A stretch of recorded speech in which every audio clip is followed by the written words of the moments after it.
Subaru vehicles are, if not, the easiest vehicles to maintain, and just because of low repair costs and easy parts to find, and it gets you less time to do the maintenance, and cost is low to maintain a Subaru, and less time spent on fixing a Subaru than being on the road more. So let's get into the video why Subarus are less maintenance and why they're so easy to maintain and cost you less money to maintain. So let's get started.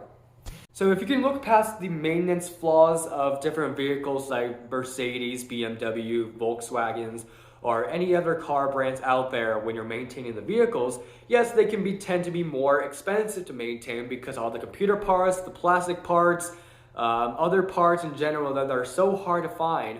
And there are not a lot of parts available for these vehicles, but also if you can look past the maintenance flaws that these engines have, well, basically Subarus are usually known for the boxer engine head gasket failures. Well, that was like decades in the past. If you can look past all of that, Subarus have actually well maintained their vehicles.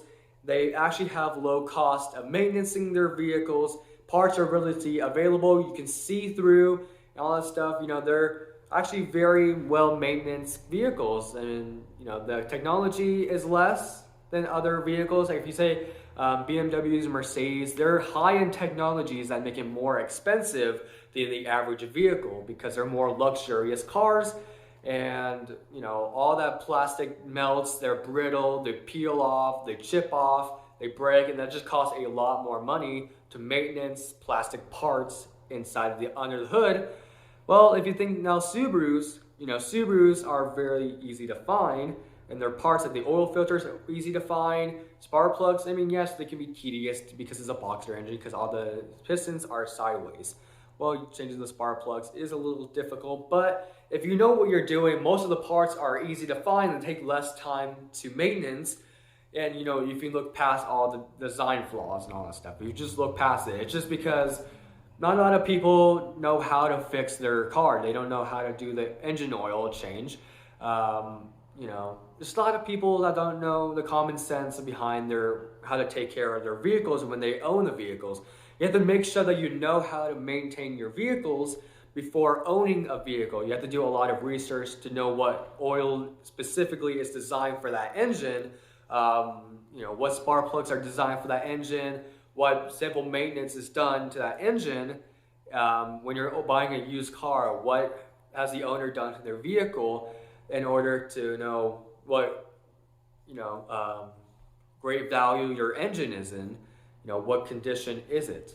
If it's in bad condition, that means the owner has not previously done the oil change. They kind of just let that drain, left it for years on the field. Just all that stuff that happens when buying a used vehicle. That's why buying a used vehicle is kind of tedious, basically, because people leave their vehicles in the field for so long. They don't do the proper maintenance because no one can really afford it. I get that. But, when you're looking at Subarus right now, the reputation, parts are really easy to find. They cost a lot less, and they don't take a lot of time just to maintenance their vehicles. Well, let's talk about why they are so easy to find and why they're so easy to actually find parts for these. My hood on my Subaru Forester, talking about the FB25 boxer engine. This is the FB25 boxer engine that was released in 2011 on the second half of the third gen Subaru Foresters. So right now, this is different with their previous engine they had in the first half of the third gen Subaru Foresters.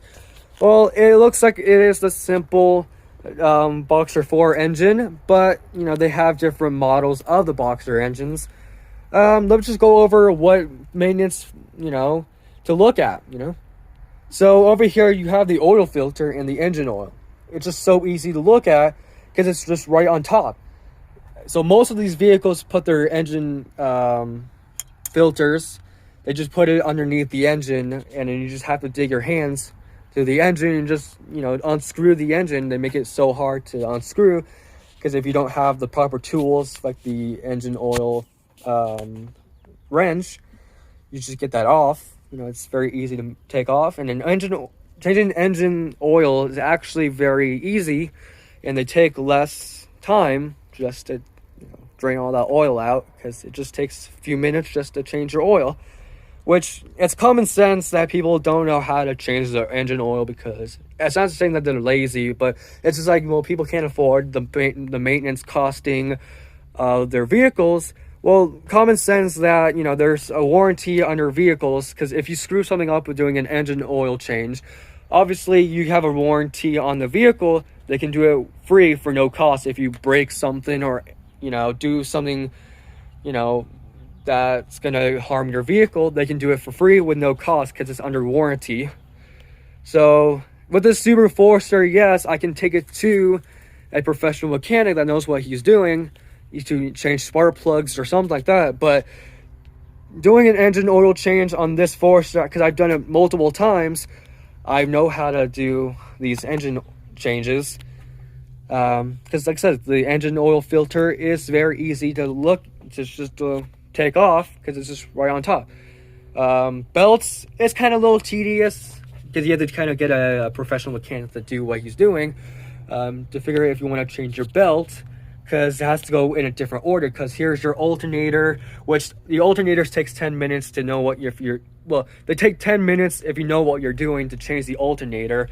It just unscrews from these bolts, and you take off the plugs to take off your alternator and just change it. It takes 10 minutes.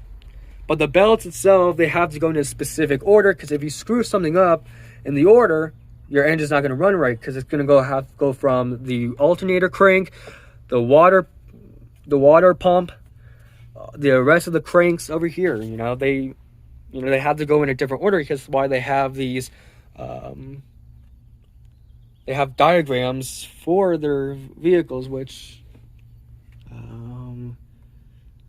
I think there is a diagram, I think on the door panel. No, I think it's probably up around this area. I don't know where the manual is, because where the order of the belts go.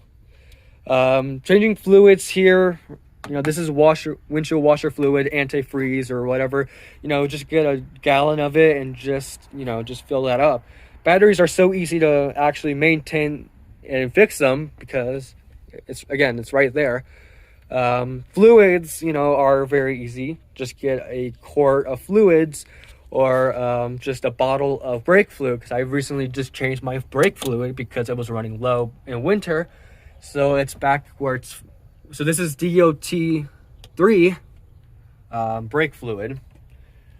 So also you can tell if your head gasket is blown by getting a block leak tester, which is a funnel, and it comes with blue liquid.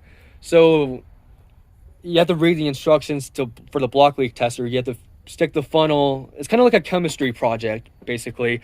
You put your funnel in the radiator cap, and you just squirt all the coolant out of it first. Put the funnel in the radiator, and then put the next funnel on top, and then pour in the blue liquid to the line. And just give it a couple squeezes, start the car, give it a couple more squeezes, and then if the blue liquid turns to yellow, that means you have a blown head gasket. And blown head gaskets are very common in Subarus back in the day. But I always get the comments saying in my radar, saying, "Oh, you have a Subaru. That means, oh, how's your blown head gaskets? Have you ever blown a head gasket before?" No. This is an 11-year-old vehicle. I've never had a blown head gasket before. And the reason why people blow head gaskets in their Subarus is because of the people who don't know how to maintenance their vehicles. They just leave their car stationary. They just beat the hell out of their vehicles. These vehicles are also known for engine oil starvation. So, well, guess what? If you're beating the hell out of your vehicle, taking on these drag races or taking them on track, well, all that oil will slosh around on the oil pan. Or if the engine oil is already drained down to the bottom of the oil pan, that means it's oil starvation, because remember, engine oil is a lubricant that's keeping all the moving parts moving. And that's why I said in my last video, if you refer to that, I've said how you should never leave your vehicle stationary for months on end, or maybe years. Because if you have it for years, well, if it's stationary, it's not moving, all the oil drains to the very bottom to the oil pan, where there's no lubricant for all the moving parts to move. That means your engine will be locked up, because there's no lubricant keeping all the moving parts moving, and that's why it takes thousands and thousands of dollars to replace the whole engine and take it off. Especially in BMWs, they are very expensive to take their engines out because all the wiring, all the computers, and all the stuff that had to be taken out, and it takes like 10 to 20 grand for a BMW or any like Mercedes or Volkswagens. They cost like $10,000 to do a engine replacement. But yeah, I mean, changing your air filter is right here. Just take these little clips off and you just get the air filter. Yeah, I mean, that's very easy. Do not discard. This is a lifetime air filter. Use KN air filters when not avoid your car's warranty. Just remember to use the air filter that's recommended. Hoses are actually easy to do. You know, just unclip it. But yeah. So now you know, like I said, changing your engine oil or, you know, all your fluids and your battery or whatever it is. Like also like spark plugs are kind of tedious in this vehicle. Yes, because it's a boxer engine. Just make sure, like I said, you know, the common sense is basically knowing how to actually change oil or change whatever is your vehicle, doing proper maintenance. And that's why parts here are very cheap and more reliable. They take less time to maintenance, and you know, it takes less money to actually change oil or do proper tune-ups for your vehicle. But yeah, after 105,000 miles, almost 106,000 miles, she's still running, you know. But yeah, so now you know. So, well, there you have it. This is my thoughts and my feelings of Subaru's maintaining and how easy it is to find parts and how much time it takes to do a simple maintenance and tune-ups. You know, it's just because it's a real DIY project. It's just, you know, very easy, very simplistic, you know, nothing too expensive, nothing too time effective. It's just something that just to take account of that, you know, it's a common sense that before you actually own a vehicle, you just have to make sure you do all the research before you maintenance and tune up a vehicle. How much, you know, money are you going to spend on these vehicles or anything like that? I'm not saying, you know, get a Subaru. Well, that's it. I'm just saying, well, if you want to get your own vehicle or any type of car brand out there for your new car, just remember when you have to do the research and what parts are available for these vehicles, by doing a proper tune-up and maintenance, how much time are you going to spend on doing maintenance to the vehicles? And just like people, when they get their first car, they tend to beat them up. But I'm just saying, do not beat those vehicles up, because remember, you're going to spend a lot more money if you keep beating these vehicles up. And why these cars more on warranty, you know, because if you screw something up when doing an oil change, they're going to fix it for free because of the warranty. So if the warranty expires, I mean, you're going to charge more for the damages that are caused when you're doing an oil change, for the oil pan and all that stuff. Just a simple maintenance to know what car is available, what parts are available when you're maintaining your car, just to make sure, you know, you're not going to spend a lot of money on maintaining these vehicles. So these are my thoughts and feelings of why Subarus are reliable. They're more cheap. They're very, really easy to actually maintain and tune up. Also, I'm on the road to 1,000 subscribers. We are so close. We're about 711 subscribers, 711. But we're on the road to 1,000 subscribers. Thank you guys so much for watching, and you guys are amazing. I'll see you guys in the next video for more Driven Gears automotive content. I'll see you guys in the next time. Bye.